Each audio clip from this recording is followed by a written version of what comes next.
it out. This umbrella, this little Brella umbrella, just letting you know, can it handle the wind? You can see here what it can do.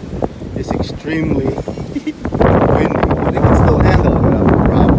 You can see he's still safe, and my son can still handle it with it. But hey, it still works.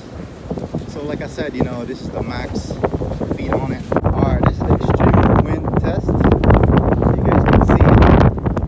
And the wagon is holding up. So just make sure the wind is blowing this direction. You can actually just put this sideways. You know, make it backwards.